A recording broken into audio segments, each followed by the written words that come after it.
எடுத்துகிட்டு வந்துட்டு இதுக்கு என்னென்ன தேவையோ எல்லாம் எடுத்து வச்சு செய்யலாம். சூப்பராக இருக்கும். பாருங்கள், கடலக்கொட்டை வறுத்தாச்சு. வறுத்து நல்லா ஆற வச்சு பேன் காற்றுல உடச்சிட்டு வந்துட்டு இதுக்கு தேவையானது பாருங்கள்.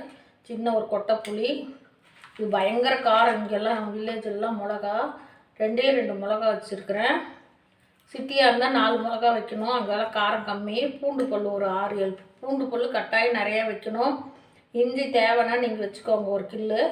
அவ்வளோதான். தேவைக்கேட்ட உப்பு போட்டு நான் வெறுமையாக அரைக்கிறேன். ரொம்ப டேஸ்ட்டாக இருக்கும். ஆனால் நீங்கள் தேங்காய் வேணும்னா கொஞ்சம் தேங்காய் சேர்த்திக்கலாம். நான் தேங்காய் இல்லாத வெறுமையாக வச்சு இதுக்கு உப்பு மட்டும் தேவையான அளவுக்கு சேர்த்தி வாங்க மிக்சியில் நல்லா அரைச்சிட்டு வரலாம்.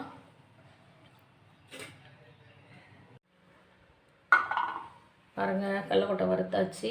மிக்சி ஜாரில் போட்டு அரைச்சிட்டு வந்துடலாம். இதுக்கு தேவையானது காஞ்ச மிளகா 2, பூண்டு 5 பல், உப்புக்கு தேவையான அளவு, கடலக்கொட்டை ஒரு